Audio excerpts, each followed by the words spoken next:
Halo warga Jakarta, selamat datang di video tutorial layanan Jakarta. Tutorial ini akan membantu kamu memahami cara mengurus perizinan di JakEvo.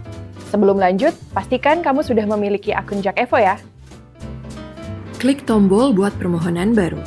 Pilih permohonan perizinan. Lalu, pilih izin. Pilih Sertifikat Keselamatan Kebakaran atau SKK. Dan klik berikutnya. Setelah itu, akan ada pertanyaan bagian bangunan pada sertifikat yang lebih dari 8 lantai. Jika bangunan Anda lebih dari 8 lantai, maka pilih iya. Lalu, klik selesai. Akan muncul laman untuk mencari lokasi izin. Klik tipe perizinan, misalnya perusahaan atau yayasan atau pemerintahan. Geser ke bawah dan masukkan lokasi bangunan Anda. Klik titik lokasi praktik pada peta, tekan Buat Permohonan. Setelah itu, Anda akan ditampilkan laman untuk melengkapi data perizinan.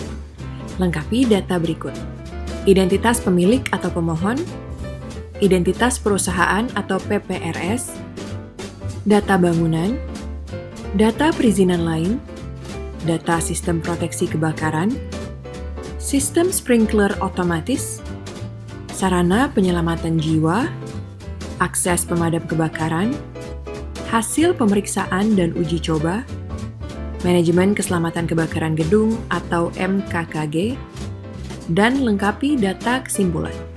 Kemudian, lengkapi dokumen persyaratan izin dengan mengunggah berkas yang sudah dipindai dengan ukuran maksimal 10 MB dan format yang sesuai, di antaranya identitas penanggung jawab, NPWP penanggung jawab,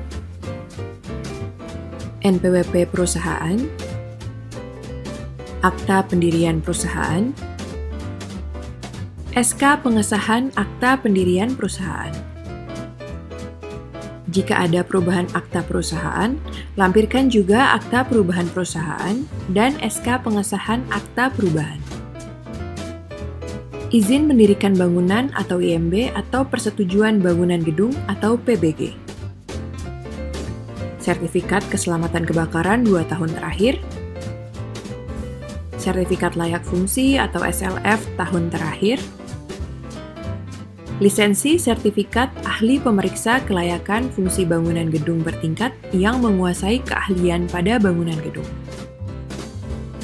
Proposal teknis lengkap. Checklist pengecekan berkala internal proteksi kebakaran oleh pengelola gedung atau alarm, hidran, dan sprinkler. Tanda daftar keahlian keselamatan kebakaran. Dokumen penyelenggaraan Sistem Manajemen Keselamatan Kebakaran Gedung atau MKKG atau pelaksanaan pelatihan keselamatan kebakaran pada pengelola gedung, alur penanggulangan kebakaran dan penyelamatan jiwa atau SOP. Rekomendasi keselamatan kebakaran untuk SLF 1 atau untuk permohonan sertifikat keselamatan kebakaran pertama. Data inventaris pengelolaan dan pemeliharaan alat pemadam api ringan atau APAR. Apabila dikuasakan, surat kuasa beserta KTP kuasa dari direktur ke staf. Formulir teknis sertifikat kebakaran atau SKK. Sertifikat tanah atau akta waris atau akta hibah atau akta jual beli atau AJB. Setelah semua lengkap, klik submit formulir, lanjutkan dengan ajukan permohonan. Segera muncul persetujuan syarat dan ketentuan yang harus dibaca terlebih dahulu. Pilih saya setuju, kemudian buat perizinan. Sampai di sini proses pengajuan sudah selesai. Kamu bisa mengecek status perizinan secara berkala melalui menu lacak permohonan ya. Itulah tadi cara mengurus perizinan di JakEvo. Semoga video ini bermanfaat untuk kalian yang sedang ingin mengurus perizinan. Kalau ada pertanyaan atau kesulitan, jangan ragu untuk menghubungi kami di media sosial layanan Jakarta atau tulis di kolom komentar di video ini ya. Subscribe dan follow untuk tahu informasi perizinan lainnya. Ingat warga Jakarta, urus izin sendiri itu mudah, kagak ribet.